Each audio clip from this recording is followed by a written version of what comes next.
Bismillahirrahmanirrahim. Assalamualaikum warahmatullahi wabarakatuh. Innal hamdalillah wassalatu wassalamu ala Rasulillah wa ala alihi wa sahbihi wa man walah. Asyhadu an la ilaha illallah wahdahu la syarika lah. Asyhadu anna Muhammadan abduhu wa rasuluhu la nabiyya wa la rasula ba'dah. Allahumma salli ala Muhammad wa ala ali Muhammad kama sallaita ala Ibrahim wa ala ali Ibrahim wa barik ala Muhammad wa ala ali Muhammad kama barakta ala Ibrahim wa ala ali Ibrahim innaka Hamidum Majid. Allahumma la sahla illa ma ja'altahu sahla wa anta in syi'ta taj'alul hazana sahla. Rabbi shrah li sadri wa yassir li amri wahlul 'uqdatan min lisani yafqahu qawli. Allahumma la taj'al musibatana fi dinina wa la taj'alid dunya akbara hammina wa la mablagha ilmina. Allahumma 'allimna ma yanfa'una wanfa'na bima 'allamtana warzuqna ilma wa jannibna ma yadurruna fi dinina wa dunyana ya arhamar rahimin. Allahumma anta rabbi la ilaha illa ant khalaqtani wa ana 'abduka wa ana 'ala ahdika wa wa'dika mastata'tu a'udzu bika min syarri ma sana'tu abu'u laka bi ni'matika alayya wa abu'u bi dhanbi faghfir li fa innahu la yaghfiru dzunuba illa anta wa ba'd. Ma'asyiral muslimin muslimat, bapak ibu saudara saudari, ikhwan akhwat, solihin solihat yang dimuliakan Allah taala. Alhamdulillahirabbil alamin, kita bersyukur kepada Allah pada malam hari ini Allah kembali memperkenankan kita untuk dapat hadir dalam majlis tadabbur Al-Quran dengan tajuk Tazkiyatun Nafas, yang insyaallah kita akan membahas bagaimana syariat memandang hati, mengelola hati, menjaga hati kita agar senantiasa tunduk dan taat kepada Allah Subhanahu wa taala. Salawat beriringkan salam semoga senantiasa tercurah limpahkan untuk Nabiullah Muhammad sallallahu alaihi wasallam, ahlul bait, keluarga beliau sallallahu alaihi wasallam, sahabat, tabi'in, tabi'ut tabi'in, dan orang-orang yang senantiasa ikhlas, istiqamah dan tegar di atas jalan kebenaran. Bapak ibu, saudara-saudari, solihin solihat yang dimuliakan Allah, dalam sebuah perkataannya Ibnu Athaillah As-Sakandari dalam kitabnya Al-Hikam, dan kalimat dan perkataan beliau ini sangat menginspirasi banyak ulama setelahnya. Beliau mengatakan, arih nafsaka minat tadbir fama qama bihi ghairuka anka la takum bihi li nafsika. Istirahatkanlah dirimu dari kesibukan mengurus dunia.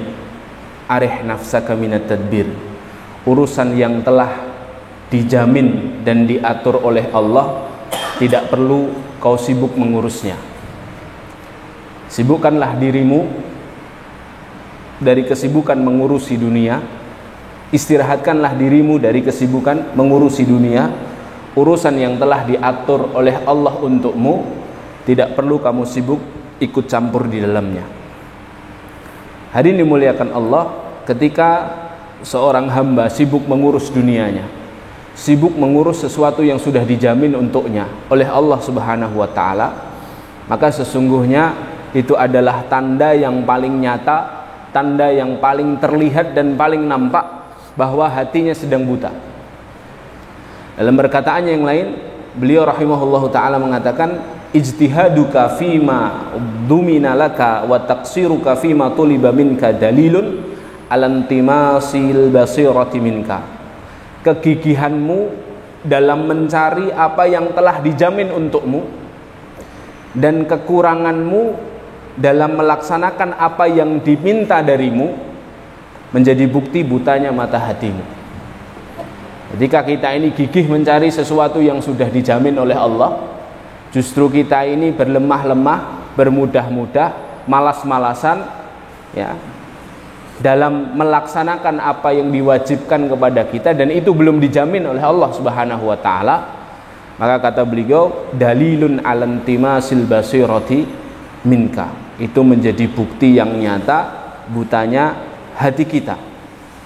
Nah, hari ini muliakan Allah, sering di antara manusia lebih mengkhawatirkan hal-hal yang telah dijamin untuknya dan tidak mengkhawatirkan pada hal-hal yang belum dijamin untuknya. Rizki, nikmat dari Allah ketika kita hidup di dunia ini sudah dijamin oleh Allah Subhanahu wa taala. Sedangkan surga dan neraka belum dijamin oleh Allah.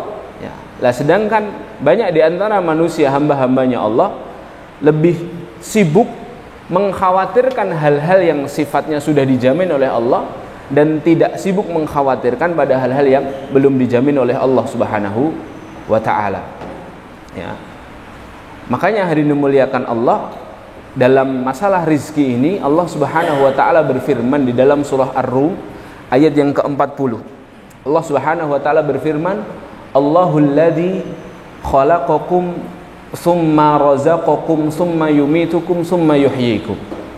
Lihat urutannya, Allahul ladzi, dan Allah lah zat yang khalaqakum, yang menciptakan kalian. Setelah kita diciptakan apa? Summa razaqakum, kemudian dijamin rizki kalian.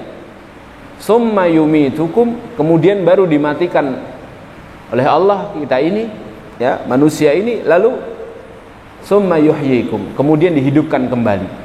Di antara kehidupan sebelum kematian dan kehidupan kembali, Allah memberikan satu fi'il di situ. Allah memberikan satu hal untuk manusia. Summa razaqakum, kemudian Allah lah yang menjamin dan memberikan rizki untuk kalian. Para ulama tafsir ketika mentafsirkan ayat ini membahas mengapa Allah menyandingkan penciptaan dengan rizki. Apa hubungannya penciptaan dengan rizki? Para ulama mengatakan penciptaan manusia dengan rizki yang Allah jaminkan untuk manusia disandingkan Allah secara bersamaan, menunjukkan bahwa jika engkau yakin dan menerima bahwa Allah adalah zat sang maha pencipta, maka engkau tidak akan mengaku-ngaku bahwa kita ini atau engkau ini dapat menciptakan. Jadi kalau kita yakin Allah lah yang menciptakan kita, kita tidak akan ngaku-ngaku bahwa kita adalah pencipta. Begitu pula jika engkau menerima bahwa Allah lah zat yang memberikan rizki kepadamu, maka jangan sekali-kali mengklaim, mengaku-ngaku bahwa dirimu dapat memberi rizki untuk kehidupanmu dan dapat menjamin untuk rizkimu sendiri. Ya. Jadi Allah Subhanahu wa taala menyandingkan penciptaan dengan rizki itu untuk menjelaskan kepada kita, kalau Allah yang menciptakan kita, maka Allah lah yang menjamin rizki kita, dan kita tidak ada unsur sedikit pun, ya, untuk dapat, ya, merubah dan menentukan rizki yang telah Allah Subhanahu wa taala jamin. Ya.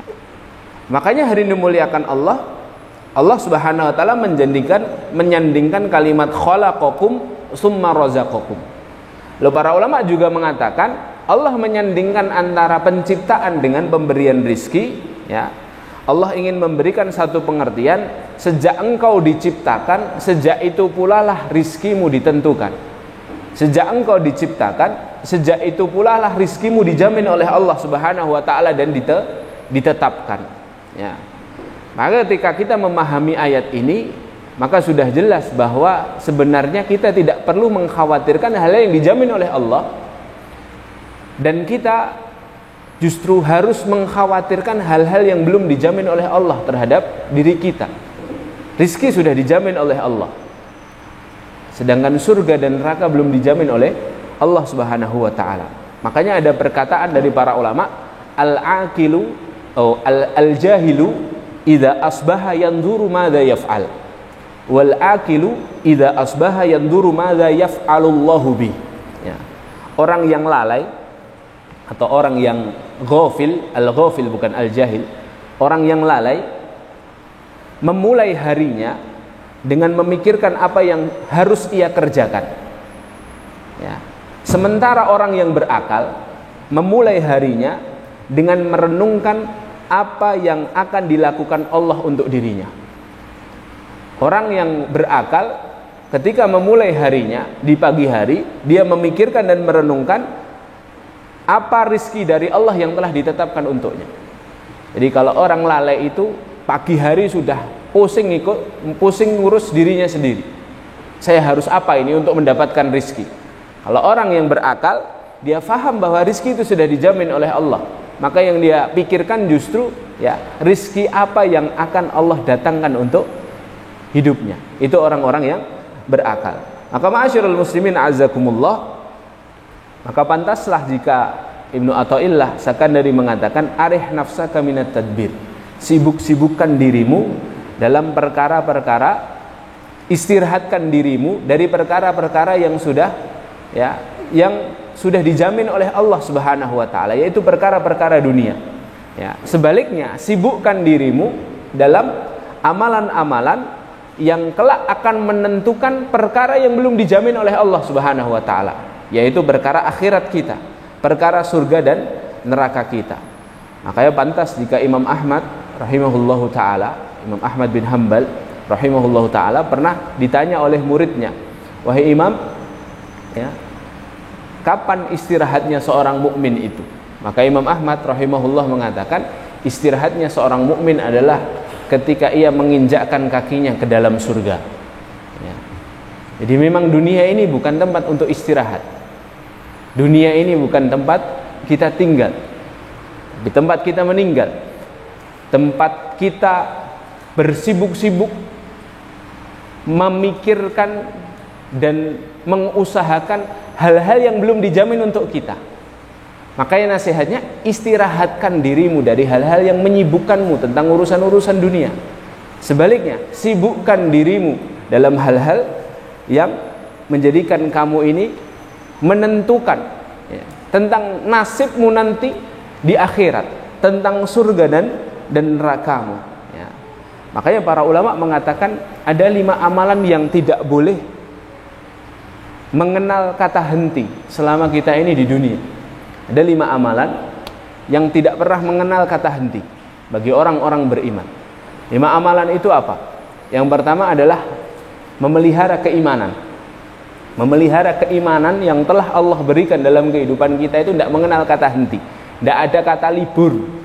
Walaupun sehat, sakit, fakir, kaya, lapang, sempit, semuanya tetap harus memelihara keimanan yang telah Allah Subhanahu wa taala berikan sebagai rasa syukur kepada Allah atas nikmat keimanan ini. Dan memelihara keimanan itu bukan sesuatu yang mudah.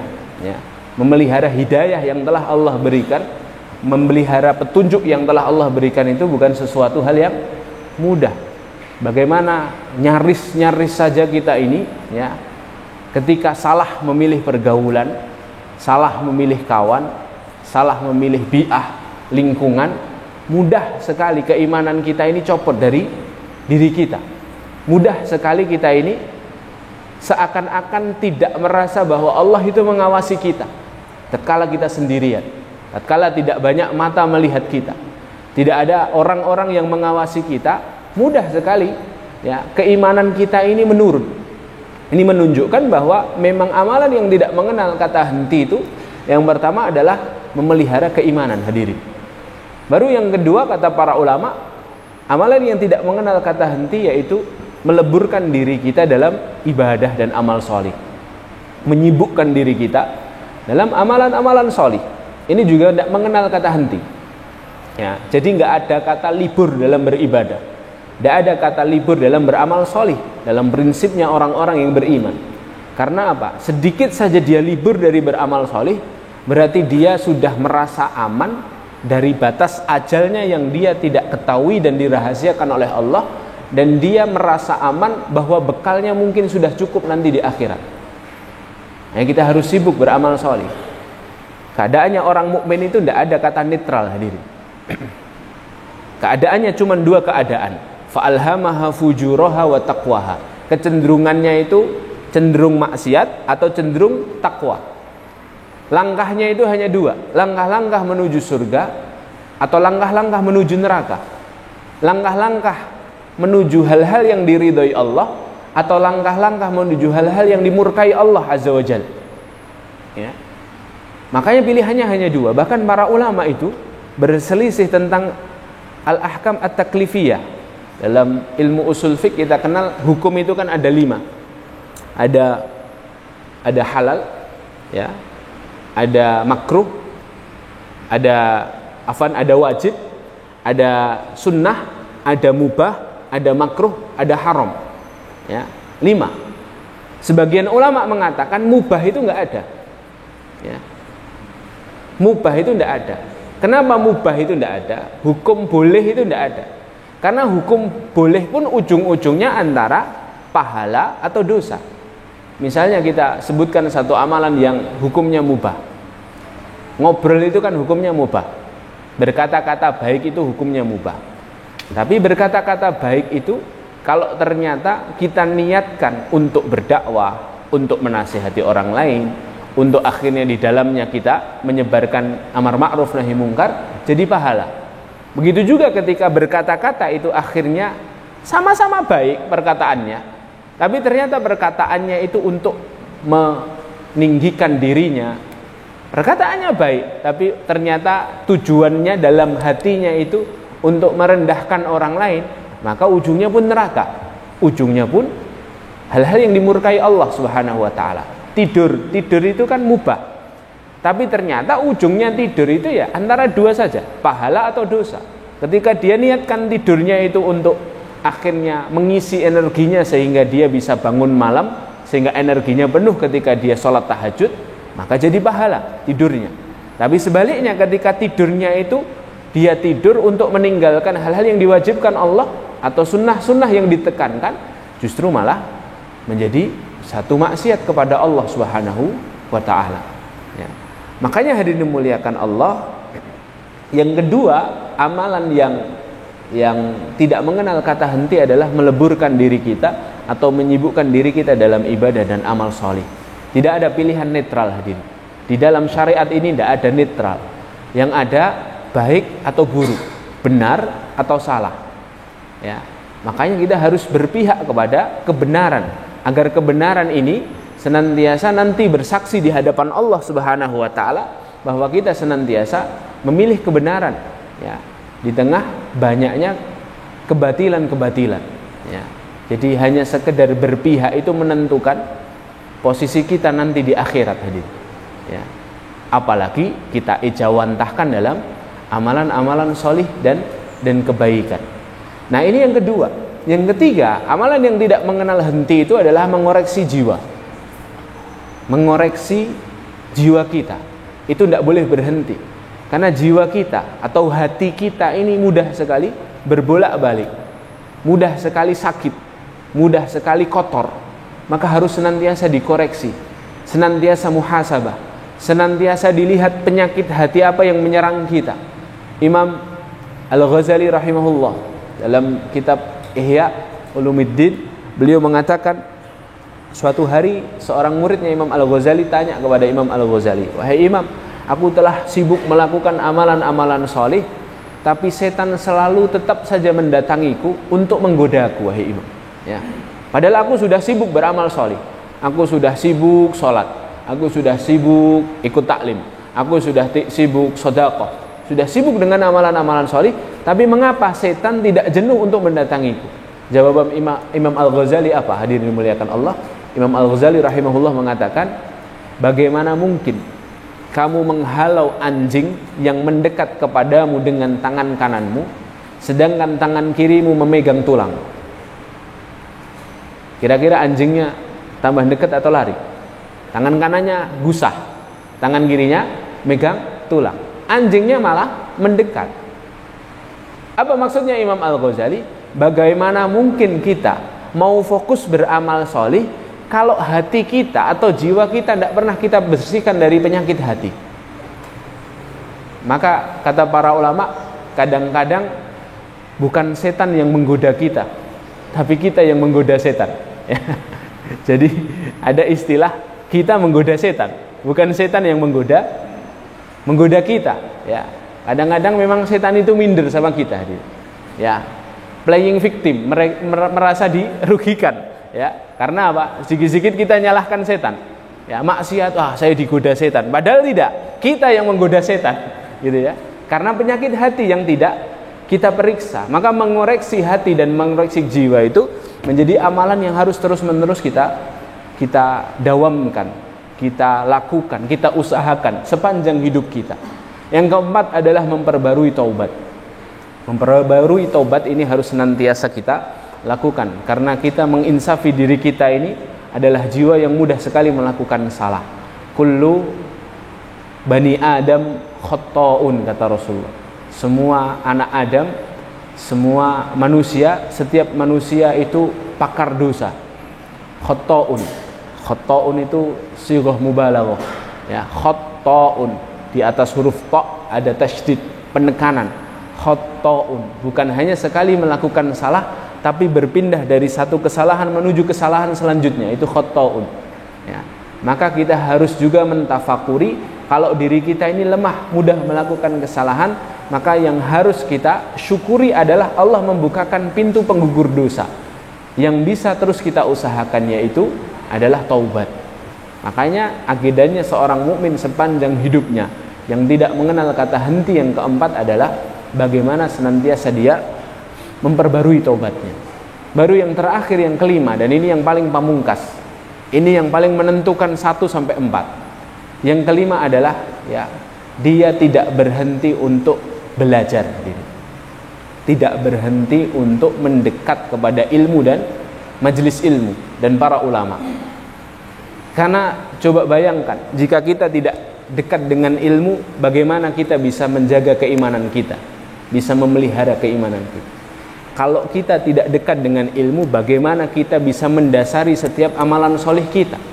Kita melakukan amalan solih ikut-ikutan, itu tidak boleh. Apalagi amalan solih yang sifatnya fardu ain. Jadi amalan solih yang sifatnya fardu ain, itu tidak boleh taklid. Harus belajar dengan harus dengan ilmu. Sholat itu tidak boleh ikut-ikutan. Harus tahu betul ilmunya. Ya. Akidah itu tidak boleh ikut-ikutan. Harus tahu betul iman kepada Allah itu bagaimana, iman kepada malaikat itu bagaimana, dan seterusnya. Ya. Akhlak itu juga tidak boleh ikut-ikutan, karena beda nilainya. Akhlak ikut-ikutan dengan akhlak yang berdasarkan ilmu, nilainya di mata Allah berbeda. Makanya hari dimuliakan Allah, untuk menyibukkan diri kita dalam ibadah dan amal soleh itu butuh ilmu. Ya. Yang ketiga, mengoreksi jiwa dan hati itu juga butuh ilmu. Makanya ada bidang ilmu sendiri namanya tazkiyatun nafas. Ada bidang ilmu sendiri namanya tasawuf. Banyak ulama-ulama ahlil qalbi yang menjelaskan dalam kitab-kitabnya bagaimana cara kita menjaga dan memelihara hati kita agar senantiasa tunduk kepada Allah Subhanahu wa taala. Begitu juga yang keempat, bagaimana kita memperbarui taubat itu juga butuh ilmu. Tidak mungkin kita mengulang dosa terus kita bertobat, mengulang dosa bertobat tanpa ilmu. Karena bagaimana mungkin kita bisa terhindar dari dosa kalau kita tidak kenal ilmu. Para ulama akan membahas, misalnya Imam Az-Zahabi punya kitab judulnya Al-Kabair. Di situ Imam Az-Zahabi melis sekitar 60 sampai 80 dosa besar. Kita perlu mengenal itu satu-satu. Dosa besar itu apa saja? Dr. Sholeh Al-Munajjid hafizahullah ta'ala membuat list dosa-dosa yang dianggap remeh oleh manusia. Ada 43 dosa yang dianggap remeh oleh manusia. Ya. Misalnya yang disebutkan oleh beliau, seseorang memanggil nama perempuan dengan nama suaminya itu tidak boleh, itu dosa. Misalnya Bu Bambang, ya, atau Bu siapa? Ya, pokoknya nama suaminya. Bu Ahmad, tidak boleh hadir. Kenapa? Karena kita dilarang oleh Rasulullah, ya, menyandarkan nasab seseorang kepada suaminya. Nasab itu harus kepada ayahnya, ya. Nah, itu dibahas dosa-dosa yang dianggap remeh oleh kita. Lah bagaimana kita tahu itu dosa kalau kita tidak pernah mengenalinya, ya. Dan itu butuh ilmu. Begitu juga dalam taubat kita. Agar taubat kita diterima oleh Allah, ketika kita memperbarui taubat, kita harus tahu ilmunya. Ilmunya apa? Kita harus tahu syarat taubat diterima itu apa. Oh, syarat taubat diterima itu 3. Yang pertama al-iqla, meninggalkan. Yang kedua an-nadam, penyesalan. Kenapa harus ada syarat kedua? Karena ada oknum-oknum yang meninggalkan dosa karena memang tidak ada kesempatan lagi. Jadi meninggalkannya itu bukan karena menyesal, tapi meninggalkannya itu karena modalnya habis. Misalnya dia peminum khamr. Khamr kan harganya mahal. Ya. Aku wis gak ngombe meneh. Karena apa? Karena ndak duit gitu ya. Karena teman-teman circle-nya sudah menjauhinya. Ada yang karena sebabnya bukan sebab penyesalan. Makanya syarat bertobat itu satu, meninggalkan secara total. Yang kedua ada penyesalan. Baru yang ketiga al-azmu, azam, keinginan yang kuat untuk tidak mengulangi perbuatan. Ya. Nah ini kan butuh ilmu. Ya. Jadi 1, 2, 3, 4 butuh yang kelima, yaitu senantiasa kita mendekat kepada ilmu, terus menerus belajar minal mahdi ilal lahdi, dari masa ayunan kita sampai akhir hayat kita. Ya. Imam Ibnu Hajar Al-Asqalani, pengarang kitab Bulughul Maram, pengarang kitab Fathul Bari, syarah Sahih Bukhari, diakui keulamaannya itu ketika usia beliau 60 tahun tadi. Sebelumnya belum diakui keulamaannya. Kenapa? Karena setiap kali mempelajari ilmu blank hadir. Pulang-pulang sulit ngafal. Sampai suatu hari, makanya dinamakan Ibnu Hajar, anak batu. Karena saking apa? Saking ketulnya ini, ya. Saking sulitnya ngafal, sampai dijuluki Ibnu Hajar.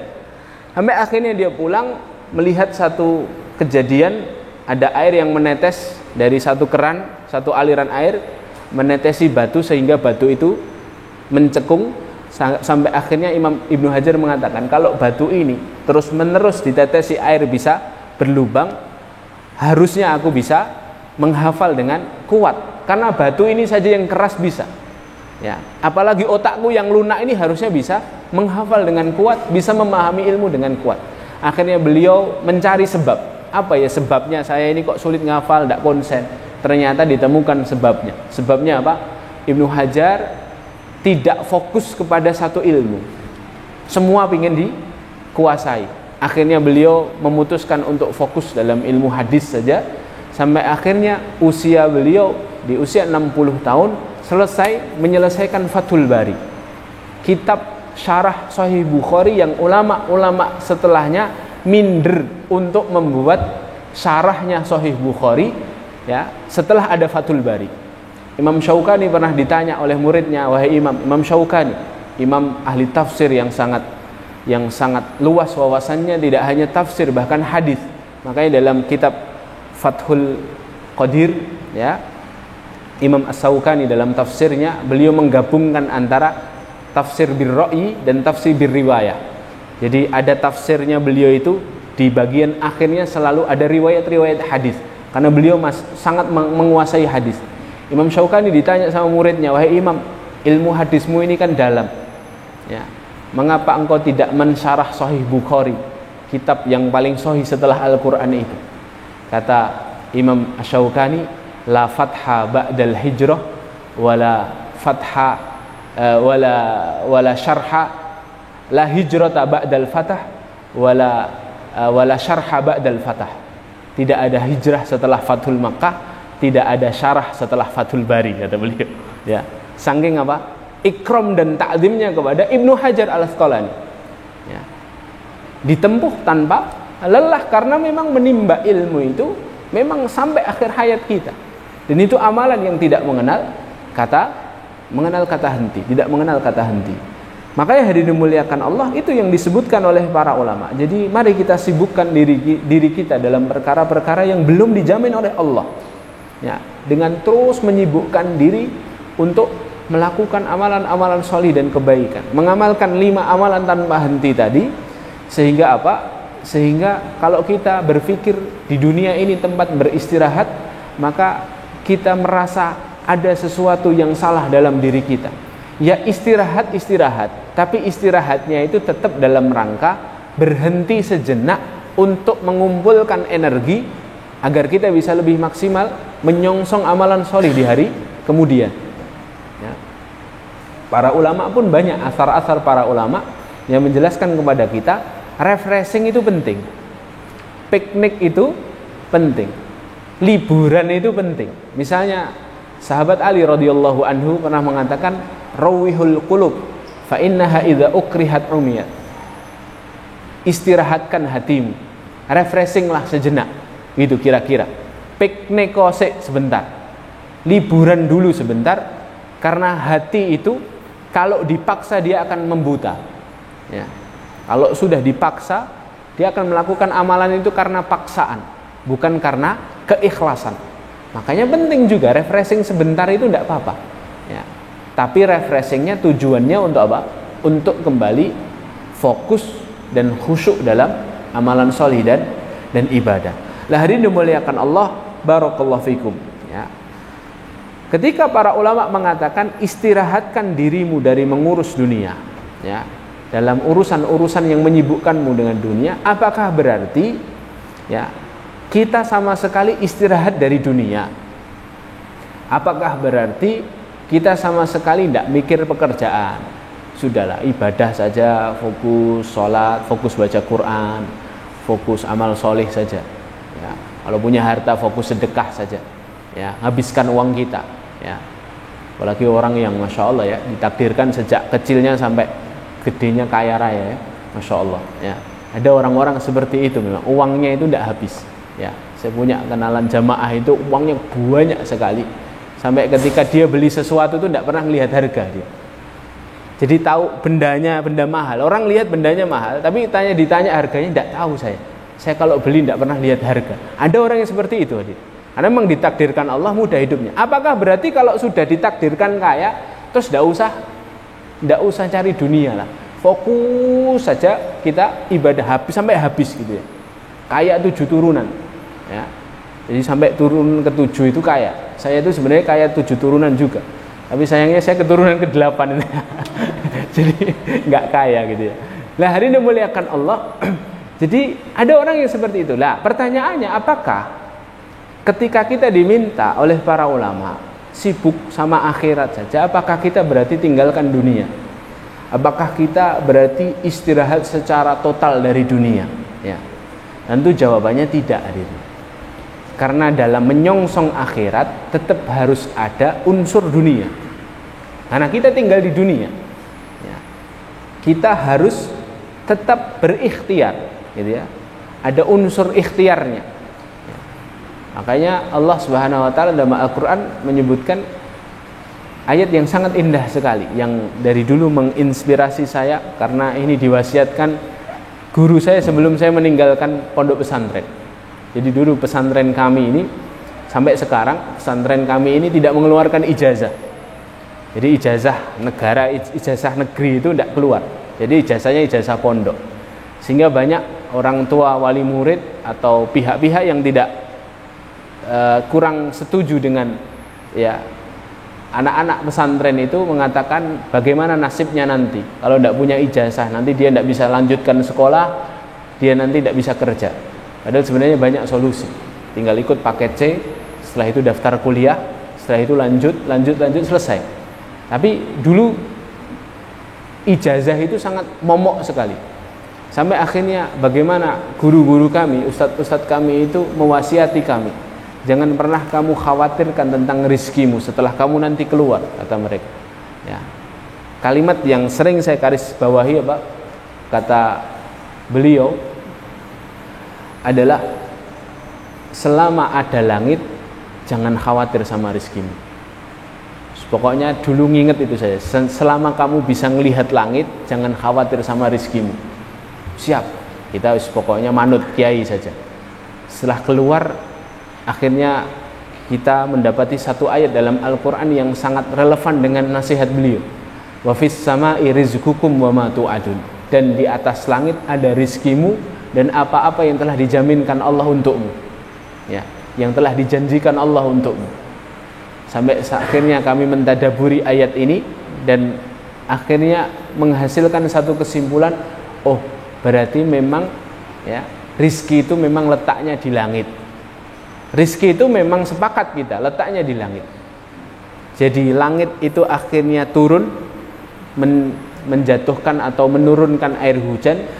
Dari air hujan itu sampai akhirnya tumbuh-tumbuhan, ya, tanaman yang beraneka ragam. Dari situ muncul buah-buahan sampai akhirnya menjadi rizki bagi manusia.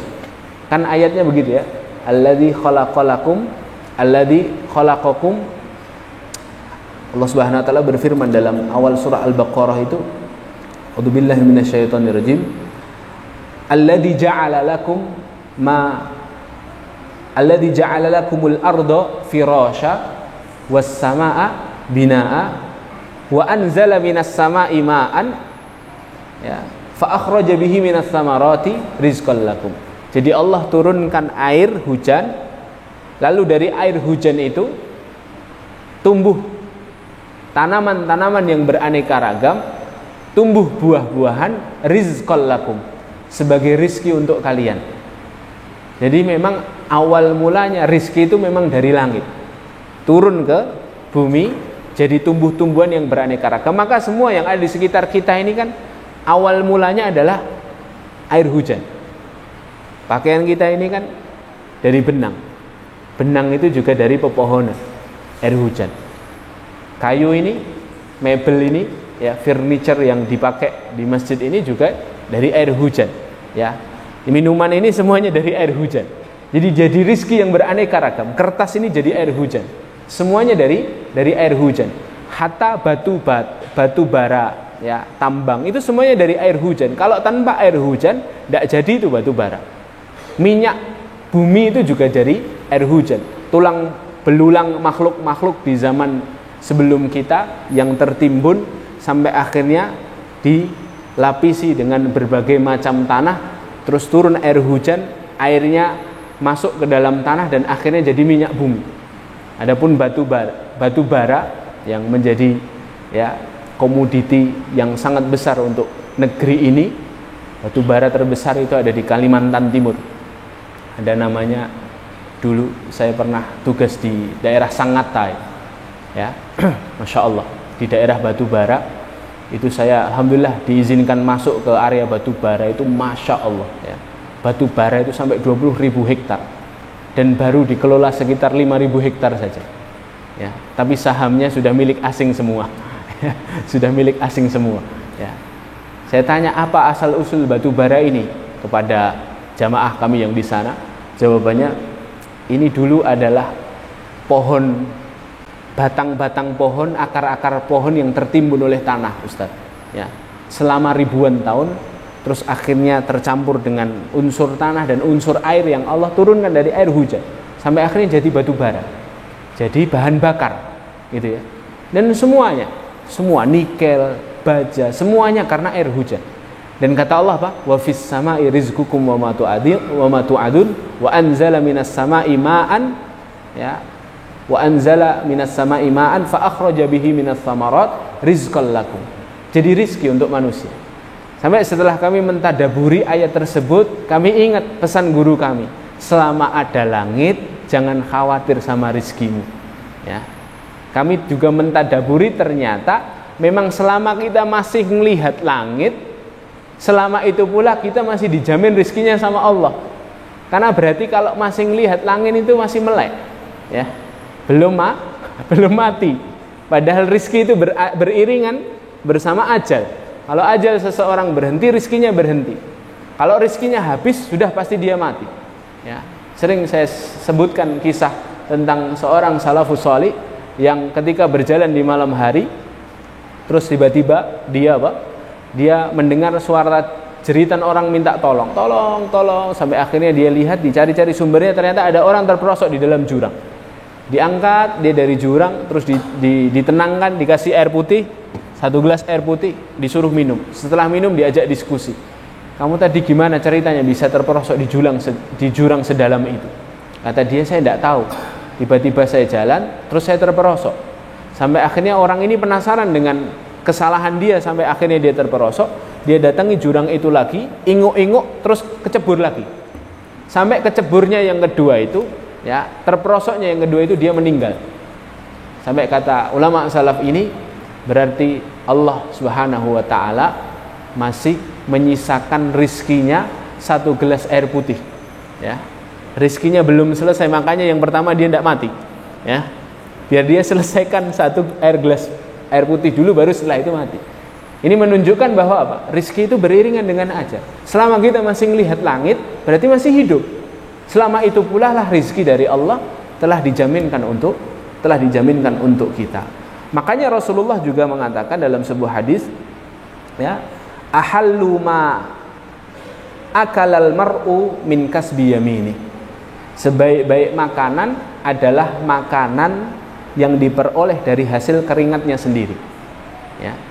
Jadi makanan yang paling baik itu makanan yang ada unsur ikhtiarnya di dalamnya, ya. Oleh karena itu dapat kita fahami, hadirin dimuliakan Allah, istirahat dari kesibukan kita terhadap dunia itu bukan berarti kita istirahat total, bukan. Tapi harus kita fahami bahwa dunia ini ya menyertai saja, wasilah saja, bukan ghoyah, ya, sarana saja, bukan tujuan, ya. Makanya dalam kitab yang lain, dalam kitab At-Tanwir fi Isqati Tadbir, ya, ada penjelasan dari Ibnu Athaillah, kitab beliau yang lain At-Tanwir fi Isqati Tadbir. Beliau mengatakan orang yang hendak bekerja, ya, harus mengetahui dan harus mengerti serta memahami 10 hal, kata beliau. Jadi 10 hal ini harus difahami oleh orang-orang yang hendak mencari ma'isyah. Nah, ini cocok nih untuk para ayah, para suami, para bapak, dan juga untuk para ibu juga, ya. Jadi 10 hal ini harus diperhatikan. Agar apa? Agar kita terus akhirnya ketika bekerja itu tidak hanya sibuk sama dunia terus lupa akhirat. 10 hal ini diperhatikan agar apa? Agar kita bisa meletakkan porsi akhirat dan porsi dunia pada tempatnya. 10 hal itu apa? Kata beliau, yang pertama, sebelum keluar rumah, bulatkan tekadmu dulu kepada Allah, ya, untuk memaafkan orang yang bersalah yang kelak akan kamu temui di luar rumah. Karena namanya orang bekerja itu kan berangkat ke tempat yang di dalamnya banyak orang yang bersaing, banyak orang yang taruh menawar. Apalagi pasar seperti ini, ya. Pasar, ya, ini kan juga kita sebut sebagai pasar, ya, Arafah ini, ya. Ya, karena memang banyak transaksi jual beli, tawar menawar, ya, ada orang bertemu satu sama lain. Kata beliau, sebelum kamu keluar rumah harus bulatkan tekadmu untuk memaafkan orang, ya. Harus bulatkan tekad untuk memaafkan orang. Jadi sudah niat dulu, nanti kalau di luar ada atos-atosan sudah saya maafkan. Ini yang pertama, agar akhirnya kita tidak sibuk sama dunia. Terus yang kedua, kata beliau, ya, sebelum keluar rumah berwudulah terlebih dahulu dan tunaikan sholat sunnah 2 rakaat. Masya Allah, ya, tunaikan sholat sunnah 2 rakaat dan berdoalah kepada Allah minta keselamatan, ya. Kata Allah Subhanahu wa taala dalam surah Ali Imran ayat yang ke-101, wa may ya'tasim billah faqad ihtada. Barang siapa yang berserah kepada Allah pasti akan ditunjuki. Makanya sebelum kita berangkat kerja, sebelum ke kantor, sebelum cari ma'isyah yang halal untuk keluarga kita, yang kedua apa? Wudu, sholat sunnah 2 rakaat. Ya kalau pagi ya niatkan sholat sunnah duha atau sholat sunnah mutlak juga boleh. Setelah itu berdoa kepada Allah minta keselamatan. Ini kata beliau. Terus yang ketiga, jika hendak keluar rumah, titipkan keluargamu, titipkan rumahmu, titipkan hartamu dan apa saja yang ada di dalamnya kepada Allah Subhanahu wa taala. Jadi jangan lupa nitipkan keluarga kita kepada Allah. Karena Allah itu zat yang apabila dititipi maka titipannya tidak akan hilang selamanya, ya. Maka kata beliau, biar kita ini ya bisa fokus, ya, makanya titipkan dulu. Misalnya seorang ayah atau seorang suami mau ninggal anak istrinya karena pekerjaannya di luar kota, harus 1 pekan atau 2 pekan, itu jangan lupa yang poin nomor 3 ini. Karena ketika seorang sudah menitipkan titipannya kepada Allah, Allah akan jadikan hatinya itu tenang. Ya. Wallahu khairun hafidho. Dalam surah Yusuf itu ya, ayat ke-64. Wallahu khairun hafidho, dan Allah adalah sebaik-baik penjaga. Ya. Makanya di dalam doa sebelum doa naik kendaraan itu kan ada kalimat apa? Allahumma antas sahibu fis safari wal khalifatu fil ahli. Ya Allah, engkau adalah temanku dalam perjalanan dan engkau adalah khalifah, wakilku untuk menjaga keluargaku. Masya Allah ya. Jadi itu yang ketiga, hadirin yang muliakan Allah. Yang keempat, jika kamu hendak keluar dari rumahmu, berdoalah. Jangan lupa berdoa keluar rumah. Berdoa keluar rumah apa doanya? Bismillahi tawakkaltu 'alallahi la haula wala quwata illa billah. Keluar rumah kenapa harus bismillah? Kenapa hadir? Jadi bismillah itu, ba di dalam kata bismillah, para ulama berselisih pendapat menjadi dua pendapat. Ba-nya ini artinya apa? Karena dalam bahasa Arab ba itu sampai diartikan sampai 14 makna. Lah ba dalam bismillah itu para ulama mengatakan yang pertama litabarruk, untuk mencari keberkahan dari Allah. Jadi dengan namamu ya Allah aku mencari keberkahan dalam aktivitasku. Yang kedua baul isti'anah. Dan beberapa ulama lebih condong kepada baul isti'anah. Ba memohon pertolongan. Dengan menyebut namamu ya Allah, aku memohon pertolonganmu agar aktivitasku di luar rumah kau ridhoi ya Allah, kau tolong ya Allah ya. Dan kita tidak pernah tahu apa yang terjadi di luar rumah hadir ya. Di luar rumah itu kan banyak hal-hal yang tidak bisa kita prediksi. Selihai-lihainya kita naik kendaraan, setaat-taatnya kita sama peraturan lalu lintas, kalau ternyata kita pas gas 70 km per jam, ada nenek-nenek nyebrang, sudah selesai. Makanya kita butuh pertolongan Allah. Setaat-taatnya kita megang rem sama gas sesuai dengan peraturan lalu lintas, petunjuk lalu lintas, kalau ternyata dari arah berlawanan ada truk tronton, remnya blong, ya sudah selesai. Makanya kita butuh pertolongan dari Allah ketika kita keluar rumah. Bismillahi tawakkaltu ya Allah, aku memohon pertolonganmu ya Allah pada hariku ketika aku berangkat ke tempat kerja ini ya Allah, dan aku menyerahkan diriku kepadamu ya. Jadi bismillahi tawakkaltu dulu ya. Begitu juga sunnah ketika kita masuk rumah hadirin. Masuk rumah itu kan doanya juga bismillah toh. Ya. Apa doanya masuk rumah hadir? Ada yang bisa tahu? Bismillah apa? Jangan tidak punya rumah antum. Ya. Apa doa masuk rumah? Bismillahi. Ayo, nggak pada tahu ini. Ya, gimana? Bismillahi walajna, bismillahi kharajna, wa ala rabbina tawakkalna. Dengan memohon pertolonganmu ya Allah aku masuk rumah, sebagaimana aku keluar rumah, dan kepadamu aku bertawakal. Pertanyaannya, masuk rumah kok harus minta tolong sama Allah? Mengapa hal ini? Padahal rumah itu kan tempat paling aman, tempat paling nyaman, tempat kita bersandar. Keluar rumah mau minta tolong wajar, karena kita tidak bisa prediksi di luar rumah. Kalau di dalam rumah kok kita disuruh minta tolong apa? Karena hadirin, jawabannya kata para ulama, karena urusan di dalam rumah itu seringkali lebih pelik daripada di luar rumah. Sepakat enggak? Seringkali lebih membuat kita meneteskan air mata daripada urusan di luar rumah. Tanya saja sama ibu-ibu di atas itu, lebih sering mana? Nangis di dalam rumah atau di luar rumah? Pasti jawabannya di dalam rumah. Makanya orang barat sampai mengatakan kebahagiaan tertinggi dan kesedihan terdalam itu selalu datang di dalam rumah.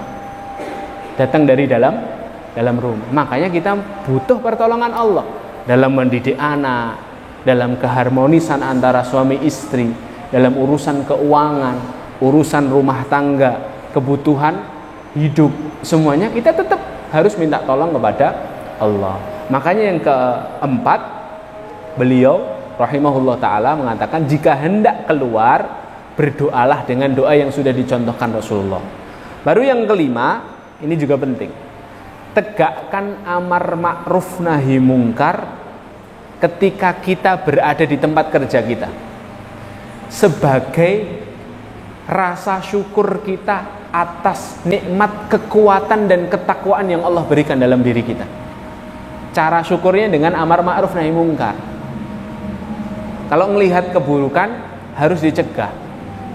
Kalau melihat sesuatu belum baik harus diajak kepada kebaikan. Ya. Makanya Allah sebutkan dalam surah Al-Hajj. Nanti dibuka surat Al-Hajj ayat ke-41. Allah berfirman, alladzina immakkannahum fil ardi aqamus salata wa atuz zakata wa amaru bil ma'ruf wa nahau 'anil munkar walillahi aqibatul umur. Dan orang-orang yang Allah kuatkan, makkannahum, di atas muka bumi, di tempat kerjanya, orang-orang yang Allah kuatkan kakinya, langkahnya di tempat kerjanya, artinya ya dagangannya laris, ya customer seneng, ya akhirnya urusan-urusannya lancar, catatannya, keuangannya juga dimudahkan, tidak defisit, modal balik bahkan untung berlipat-lipat. Alladzina in makkannahum fil ardi, kata Allah, mereka adalah orang-orang yang aqamus shalah, taat ngerjakan sholat, wa atau zakat, kalau ada kewajiban zakat kerjakan, tunaikan zakat, wa amaru bil ma'ruf wa nahu 'anil munkar, amar ma'ruf nahi munkar. Lah unsur amar ma'ruf ini penting untuk agar kerjaan kita ini dikuatkan sama Allah. Usaha kita, dagang kita, ngajar kita, semuanya dikuatkan sama Allah, harus ada unsur amar ma'ruf nahi munkar. Ini yang kelima. Yang keenam, saya percepat ya karena sudah masuk waktu Isya. Yang keenam, kata beliau, ketika kamu keluar rumah, berjalanlah dengan tenang sebagaimana yang Allah Subhanahu wa taala firmankan di dalam Al-Qur'an, dalam surah Al-Furqan ayat 63, wa ibadur rahmanil ladina yamshuna 'alal ardi hauna, dan hamba-hamba Allah tercinta, hamba-hamba Allah, hamba-hamba kesayangannya Allah adalah mereka yang ketika berjalan di atas muka buminya Allah, mereka berjalan dengan tenang. Maksudnya bukan terus jalan ke tempat kerja tenang. Maksudnya apa? Dalam pekerjaannya itu dia tenang, tidak terburu-buru, tidak tergesa-gesa.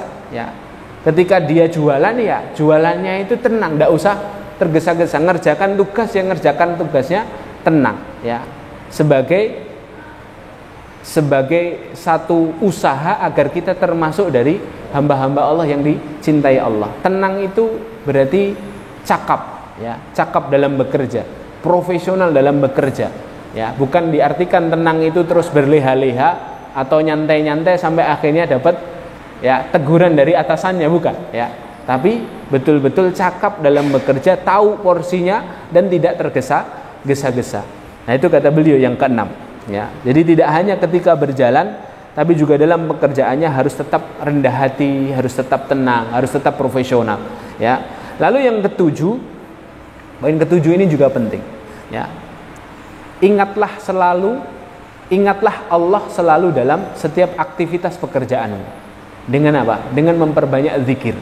Ya, dengan memperbanyak zikir. Jadi dalam aktivitas kita, misalnya kita adalah seorang pedagang, ya sambil mungkusi dagangan sambil zikir, ya. Seperti kisah Imam Ahmad yang ketemu orang yang membuat roti, kita sudah paham ya, sambil istighfar, dengan berharap istighfarnya itu apa? Ya, dia pingin banget ketemu Imam Ahmad, tapi ternyata Imam Ahmad datang sendiri ke rumahnya.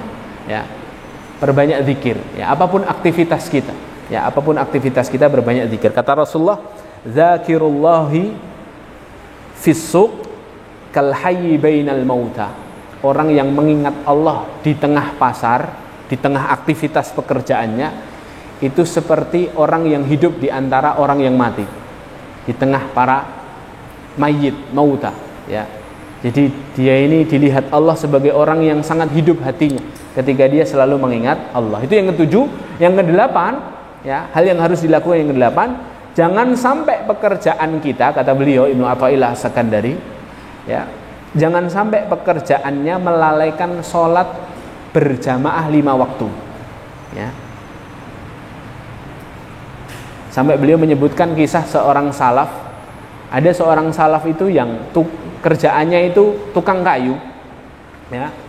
Ketika dia bawa palu itu untuk memotong kayu atau untuk menggabungkan kayu, pas ngangkat kayu begini, kata Ibnu Athaillah, ya, kok suara azan berkumandang.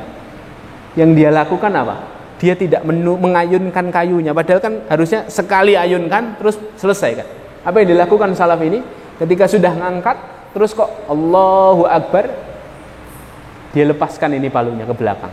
Masya Allah, ya. Karena apa?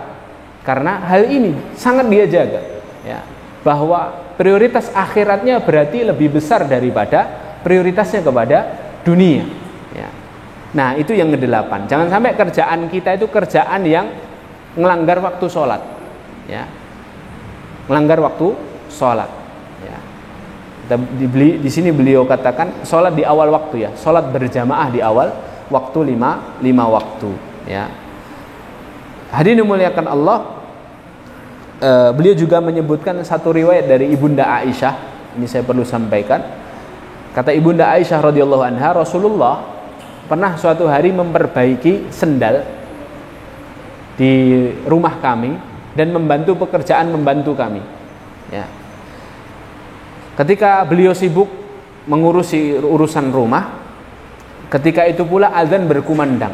Dan ketika azan berkumandang, kata Ibunda Aisyah, ya, maka beliau berdiri meninggalkan semua kesibukannya. Ketika azan berkumandang Allahu Akbar, beliau meninggalkan semua kesibukannya.